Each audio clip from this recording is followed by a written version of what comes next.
Alright, hey, what's up you guys, DJMama here, and I'm going to make a discussion video about the top 10 ritual monsters of all time, posted by the one and only, the Dual Log. So he posted this maybe about a week ago, as of filming this, and I'm just gonna go over the choices that he makes. So let's just go over that. At number 10, he put Evagishki Mind August, and if I can find it here. So Gishki, at the very beginning, where is Mind August? Is it not a super? There's no way it's not a super. Ogre Gust Kraken. I'll just put it in here. Gishki.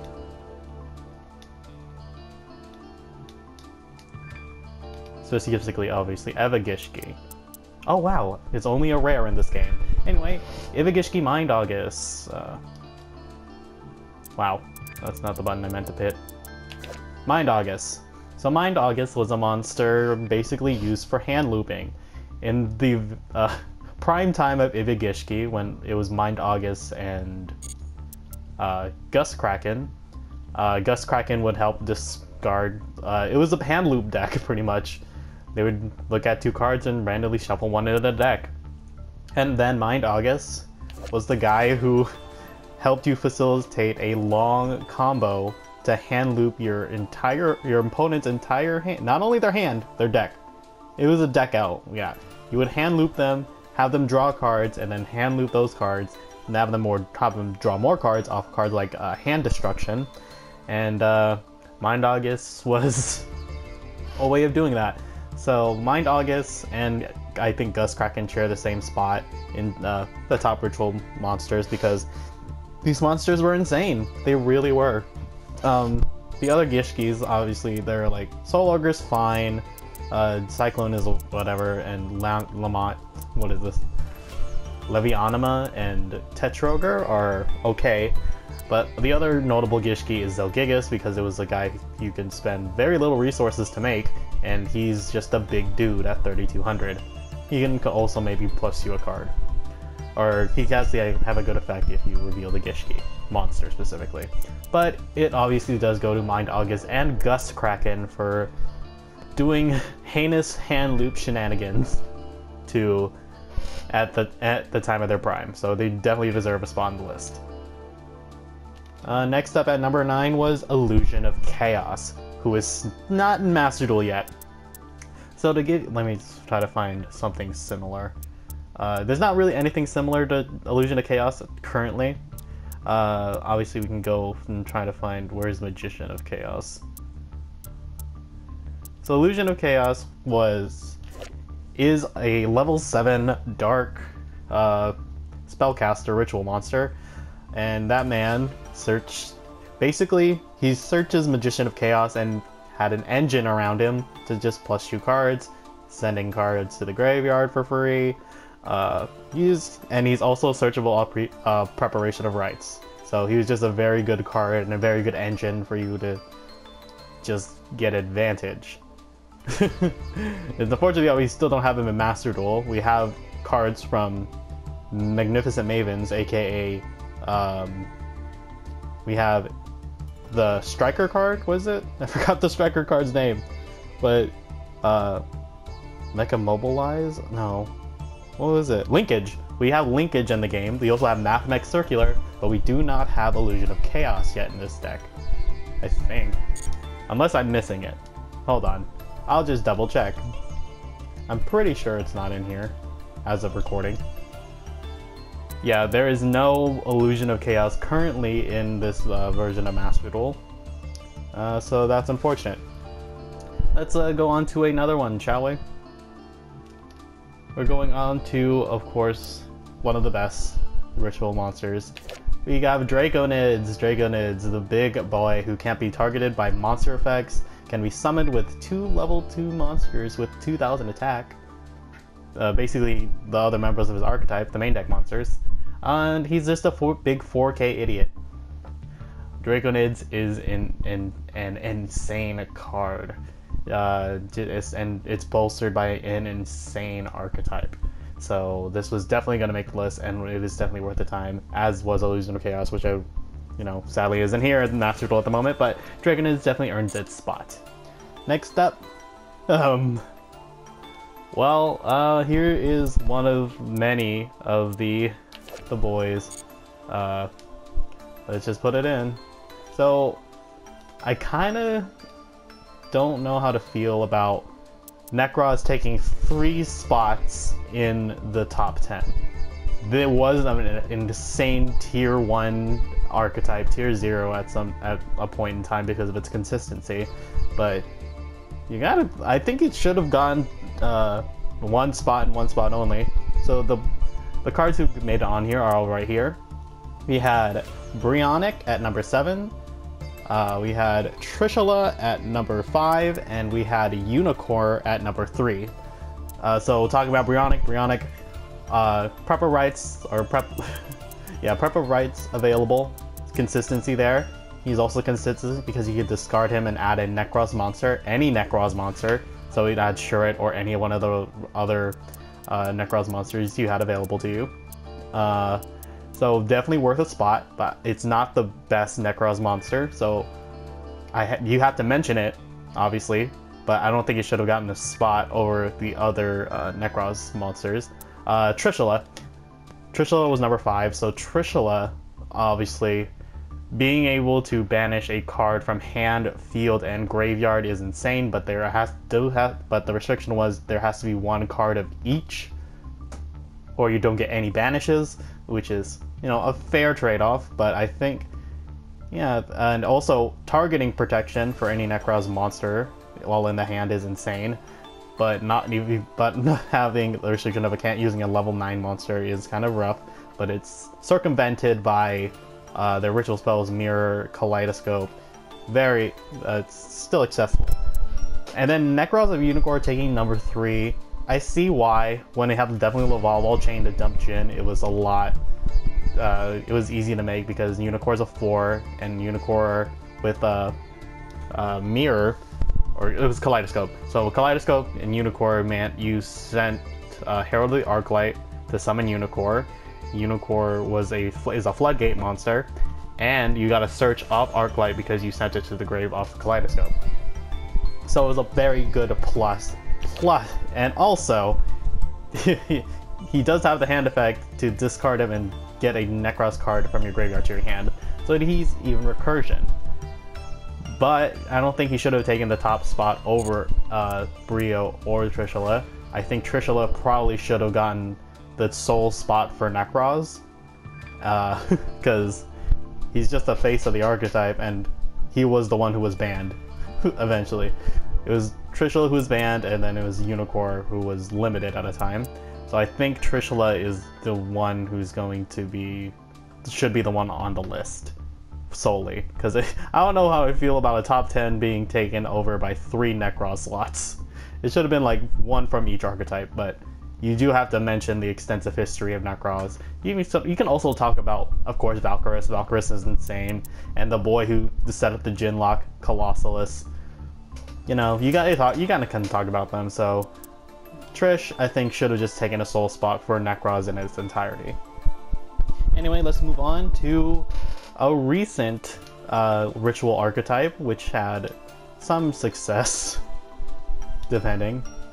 So we have Libromancer. Libromancer recently just got into Master Duel, and here's Libromancer. Libromancer, Doombroker was the one who made the list. So Doombroker, during my main phase, I can set a Libromancer trap. So the Libromancer trap, of course, being intervention. It's just a way to combat. It's just like a way to combat Droplet, and you love to see a searchable out to Droplet, and you can just set it directly from your deck, which is insane. So yeah, there's Doombroker, and it's also, of course, preppable. Always gotta love being able to prep the Doombroker. So Doombroker, we're getting a spot at number 6. I can see it.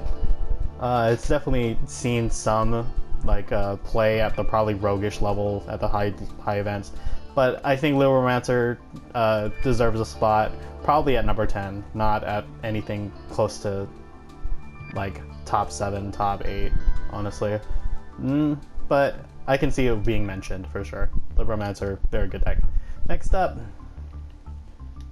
we're going to the Megaliths. Megalith, and we're doing with, of course, Megalith Fool. So the Megaliths are ritual monsters that don't need a ritual spell because they count as themselves as the ritual spell. So Megalith is a kind of hard archetype to play. It was a bunch of rock ritual monsters that just start plussing you and you have to do math. A good amount of math to ritual summon, but if you do get to know them, they are insane because Megalith Fool lets you ritual summon during the main phase. You can activate this effect to ritual summon a Megalith monster from your hand by tributing monsters on your hand or field whose total levels equal or exceed the level of the ritual monster. That's not just your main phase, it's any main phase. So on your opponent's turn you can summon out a Bathor, or they experimented with a Magician of Black Chaos, which was a stun card for all monster effects on ritual summon.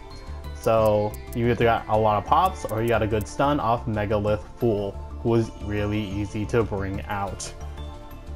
And this deck was also very good with Block Dragon, but we also knew another very good deck with Block Dragon, and sorry, he had to go for a better deck since. But Megalith Fool definitely deserves a spot on the list, especially being so low rarity. It's insane. Alright, Megalith Fool took a spot at number 4, and at number 2, it was Herald of Perfection! Herald of Perfection coming out in the Shining Darkness all the way in the mid-synchro era, coming out, and people saw that this was a not once per turn, not once per chain negate. People started to tinker with it, and we had to figure out, yeah, this was a way to do it. So Herald, during either player's turn, when your opponent activates a spell, trap, or monster effect, that's any effect, by the way, just anything, on activation, obviously. You can send one fairy-type monster from your hand to the graveyard, negate the activation if you do destroy it. Now that Heralds, the light fairies, preppable, even pre-preppable, because it has Dawn of the Herald in its name, and Dawn of the Herald mentions Herald of Perfection. So he definitely deserves a spot on the list for being the boy who just sits in the fence and negates you. Still a card people complain about to this day. And yeah, so he takes a number 2 slot. Oh, was it Perfection? I think he might have meant Ultimateness, because I think in the video it was Ultimateness. But either way, Ultimateness, also a very big good. Let's just, oh, wrong thing, sorry. Let's go Herald. I think in the video he meant the other one. So Ultimateness, big guy, he can negate special summons while being a level 12 monster with only 200 to each attack and defense compared to Perfection. So Perfection was easier to make, but Ultimateness was an even bigger payoff because he negated special summons, which was insane, and for the same cost of discarding any fairy from your hand. Now, when Drytron came out, and they figured they can just make this for free off any of their level 1 monsters with 2,000 level 1 Drytrons up to 2,000 attack, this is insane. So yeah, either Herald probably deserves a spot on the list, but I think Ultimateness obviously has to take a spot because Drytron exists and can make this with ease. So that's Ultimateness. But either one definitely makes the list, because Dawn of the Herald is actually a lot better than Oracle of the Herald.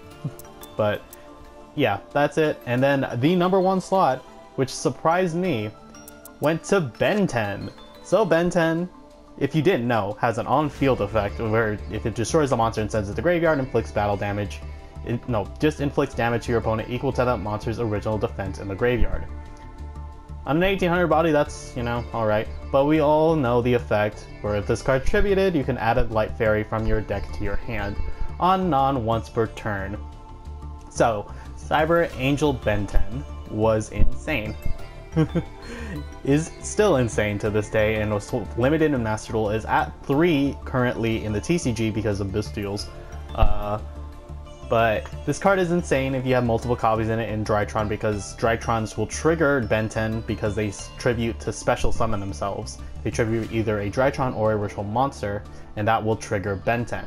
So Ben 10 just becomes an advantage engine, and she searches a lot of light fairies, including Eva, Orange Light, Diviner, even Herald of Perfection, herself, Archlord Christia. There's a lot of good light fairy targets that are worth searching with Ben 10, and that's why she's seen limited here in the TCG, in the, not TCG, in the Master Duel ban list.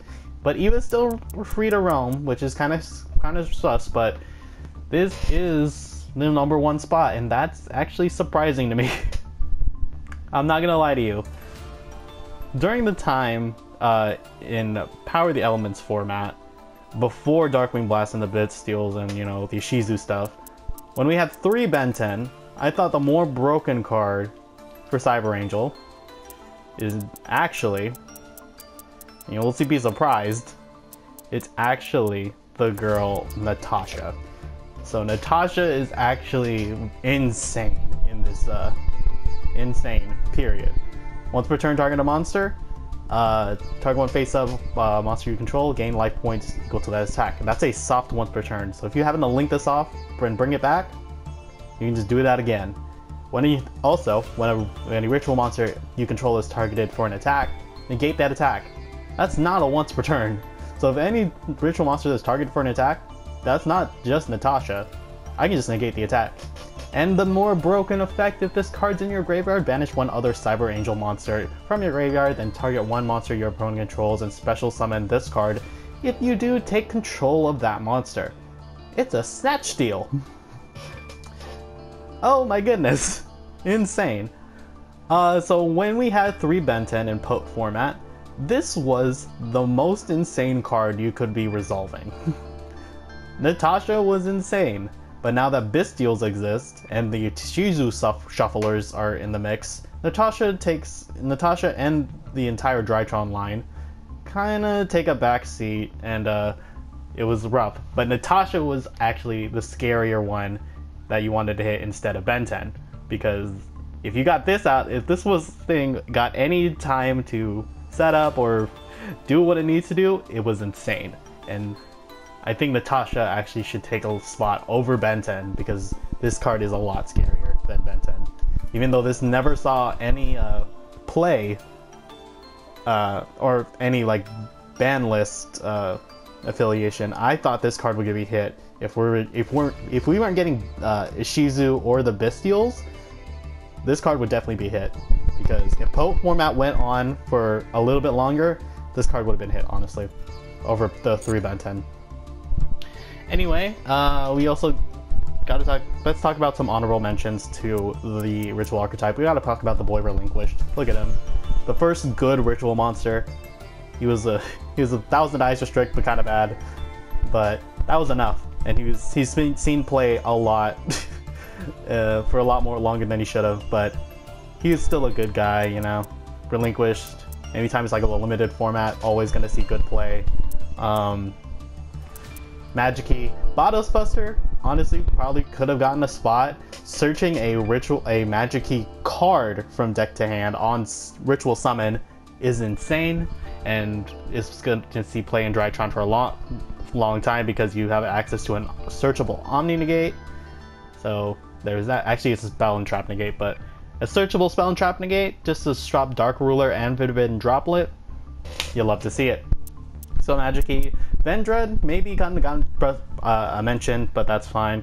An honorable mention for Vendread is kind of alright.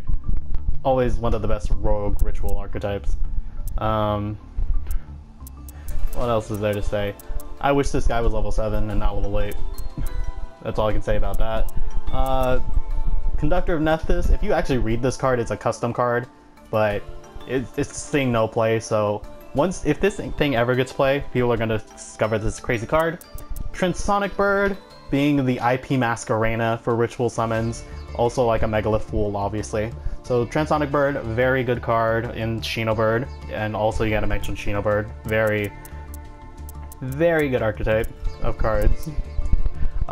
For spirits, one of the best ways to augment spirits' downsides is to just special summon them and ignoring their summoning restrictions. Who would have thought? And then we gotta talk about Saphira. We'll talk about Saphira a little bit. Love to see her. Almost just saw play alongside Harold in the very early days, but yeah, it's great. Next up, oh, Emmer Factor Pain. when Drytron tried to play this, the turn skip Drytron, fun days. However, it's not really good right now in current TCG because they play on your turn anyway. Incantations, let me get Chalice Slime instead. Crealter is not great. Chalice Slimes and Incantations, very good. You love to see them. And of course, we'll all talk about the boy Saravas. Saravas, the Tekkamon Tex, a hand trap ritual monster, and not a bad one at that. For targeting protection, always appreciated. And we'll give it up to the OG of OGs, last mention, Demise King of Armageddon, the first meta ritual deck that people teched out for and was bad. But that's all I have to talk about today. The video for the dual logs, very informative, a lot of information, mostly correct, but I can edit some things. There's some edits about it, but no hard gripes. Go watch out that video and check it out, and feel free to like, comment, subscribe if you like this video, and I'll see you guys in the next one. Bye.